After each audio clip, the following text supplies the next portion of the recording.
வீட்ல நண்டு, நசுக்கு யாரா இருந்தாலும் சரி தான். எல்லாரும் வந்துக்கிட்டு ஒட்டு மொத்தமா அனுபவிக்க போறீங்க நீங்க.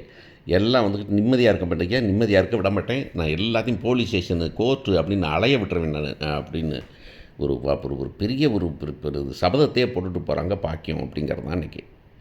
ஸோ என்ன நடந்தது அப்படின்னு பார்க்கலாம். அந்த பொண்ணு வந்துருச்சு. விடியற்காலம வந்து கதவ தட்டிக்கிட்டே இருக்கு. கதவ தட்டி தொறங்கன்னு அழுவுது.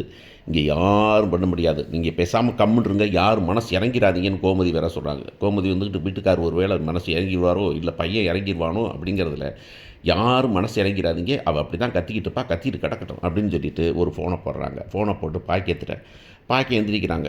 "ஏம்மா என்ன பண்ணிட்டு இருக்க? விடியங்காட்டி உன் மகள அனுப்பிவிட்டு இங்க வந்து கதவ தட்டிருக்க சொல்லியா நீ?" அப்படின்னா, "யாரு?"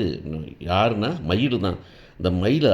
எதுக்கு அங்க வந்தா?" அப்படின்னா, "அங்கே தான் இருக்கிறா. வந்து உடனே கூட்டு போ. இல்லைன்னா மானம் கெட்டு போயிரும்." அப்படின்னு சொல்ல, இந்த அம்மா அடறி பிடிச்சு ஒடியாருது. இங்கே பார்த்தீங்கன்னா, இந்த பொண்ணு வந்துட்டு கதவ தட்டுது. கதவ தட்டி சிரிக்குது. வெளியே நின்னுட்டு எல்லாரும் சிரிக்கிறாங்க.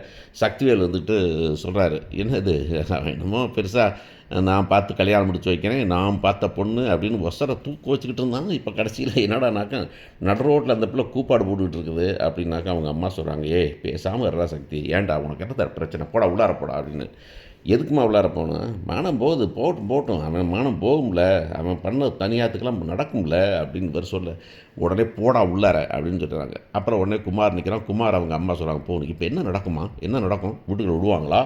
இல்ல வீட்லேருந்து வெளியே வருவாங்களா? இல்ல இந்த பொண்ணு உள்ளார போகுமா?" அப்படின்னு கேட்டா, "ஏய் உனக்கு வேண்டியது தேவையாடானுங்க. போடா உள்ளார போடா" அப்படின்னாங்க. "ஏன் நீ நிற்கிற?" "நான் நிற்கிறது நீ நிற்கிற ஒண்ணா? போடா உள்ளார போடா" அப்படின்னு சொல்லி அவங்க விரட்டி விட்டுறாங்க.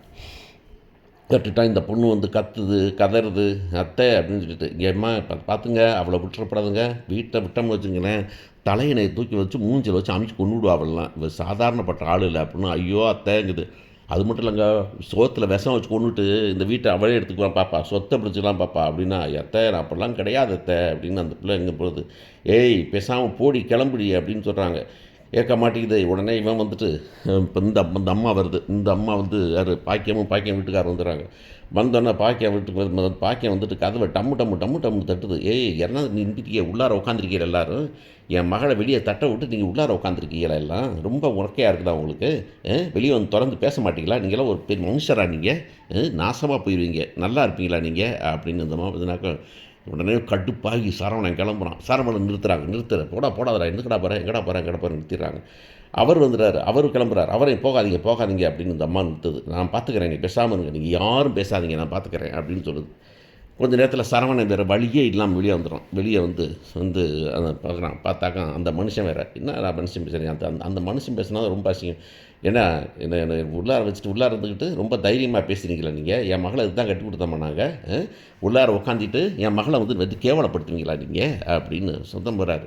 "நீங்களாம் ஒரு மனுஷங்களா நீங்கள்? உங்களுக்கெல்லாம் ஒரு சூடு சொரணை இதாவது இல்லை? உங்களுக்கெல்லாம் கொஞ்ச நாச்சும் ஒரு ஒரு இறக்கம் கொடுக்க ஒன்றும் கிடையாது" அப்படின்னு இந்த மாதிரி சத்தம் போட, உடனே வெளியே ஓடியாந்து, "போயா" அவனை பிடிச்சி தள்ளி விட்றான். தள்ளி விட்டு, "நீ போயா, அந்த பக்கம் போயா" அப்படின்னு விரட்டி விட்றான். விரட்டி விட்டாக்க கீழே விழுந்து எந்திரிச்சு அப்படிங்கிற மாதிரி உடனே சொன்னாங்க. கடைசியில் வந்துட்டு அவங்க அப்பா வந்துடுறாரு. அவங்க அப்பா வந்தோடனே, "என்னடா சரவணன் பாரு, உன்னால் தாண்டி நான் உன்னால் வந்துட்டு ஒரு காலத்தில் என்னால் அனுபவிக்க முடியாமல் செத்து போயிடலாம்னு நினச்சேன். நான் எங்கள் குடும்பத்துக்காக நினச்சேன்டி" அப்படின்னு சொன்னோடனே எல்லாரும் வந்து சொல்கிறாங்க, என்னடா பேசுகிற நீ?" அப்படின்னு. "ஆமாப்பா, செத்து போயிடலாம்னு நினச்சேன் நான். நிஜமாவே இந்த இம்சை என்னால் கொஞ்ச நாளாக தாங்கவே முடியலப்பா. என்னால் நிம்மதியாக இல்லை. எப்பா நான் உங்கள்கிட்ட இது வரைக்கும் ஒன்றுமே கேட்டதில்லப்பா. இப்போ கேட்குறேன் நான்." "என்ன கேட்குறாரு?" "எனக்கு தயவு செஞ்சு இவன் மூஞ்சிலையோ, இந்த அவங்க அப்பா அத்தா மூஞ்சிலையோ முழிக்க எனக்கு விருப்பமே இல்லை.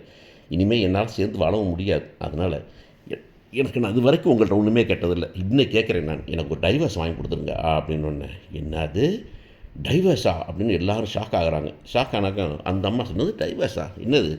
என்ன டைவர்ஸ்னால் உங்கள் பொட்டிக்கடையில் கிடைக்கிற ஜாமான் வச்சுக்கிட்டியா உடனே வாங்குறதுக்கு?" அப்படின்னா உடனே சொன்னேன், "எனக்கு பொட்டிக்கடையில் அவ்வளோ ஈஸியாக கிடைக்குன்னா வாங்கி உன் மூச்சில் தூக்கி எரிஞ்சிட்டு படையேன், நேரில் எரிஞ்சிட்டு போய்ப்படேன் நான்" அப்படிங்கிறான். "அதெல்லாம் கொடுக்க முடியாது" அப்படின்னா. "நீ என்ன கொடுக்க முடியாது? நீ கொடுக்க வேண்டியதில்லை, நாங்கள் வாங்கிக்கிறோம்" அப்படின்னா.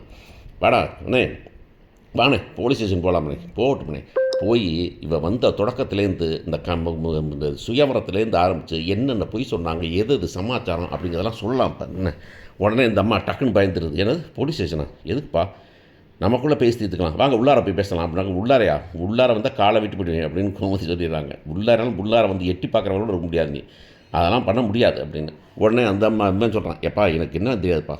அந்த பொண்ணு சொல்லுது, மாமா மாமா அப்படின்னு பாவம் காலில் விழுவுறேன் கையில் விழுவுறேங்குது. "ஏய் இப்படியே தாண்டி எவ்வளவு பொய் சொன்னடி, என்னை நிம்மதியாக இருக்க வெட்டியாடி, என்கிட்ட ஒரு பொய், வீட்டில் ஒரு பொய், அதை மறைக்கிறதுக்கு இன்னொரு பொய், வாழ்க்கை பூரா பொய்யா தாண்டி இருந்தீங்க நீங்கள் அப்படின்னு."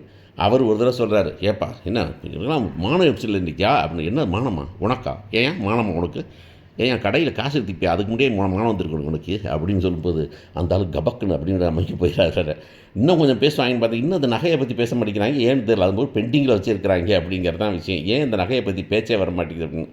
அந்த அம்மா சொல்லுது, "இங்கே பாருங்கள், கோர்ட்டு கீட்டுன்னு போனீங்க, என் சொத்தை வித்தாவது நான் நடத்துவேன், டைவர்ஸ்லாம் கொடுக்க மாட்டேன்னு." "என்ன சொத்தா? சோத்துக்கே வழி இல்லாமல் தானே வந்து எங்கள் கடையில் உங்கள் வீட்டுக்கார் வேலை பார்த்தாரு. நீ என்ன சொத்து, உங்களுக்கு எந்த சொத்து வச்சுருக்கிற நீ?" அப்படின்னோடனே, "நான் கடன் வாங்கினாச்சு நடத்துவேன், கேஸ் நடத்துவேன், உங்களெல்லாம் அவ்வளோ இந்தியா விட மாட்டேன்." அப்படின்ட்டு கிளம்புறேன் போது, "இனிமே வந்து பார்த்துக்குங்க, நீங்கள் யார் வீட்டில் நிம்மதியாக இருக்க முடியாது, எல்லாத்தையும் போலீஸ் ஸ்டேஷனுக்கு அலைய விட்டுருப்பேன். அன்னைக்கே சொன்னால் பாக்கியம் அப்படின்னு பின்னாடி ஒரு நாளைக்கு வருத்தப்படுவீங்க நீங்கள்.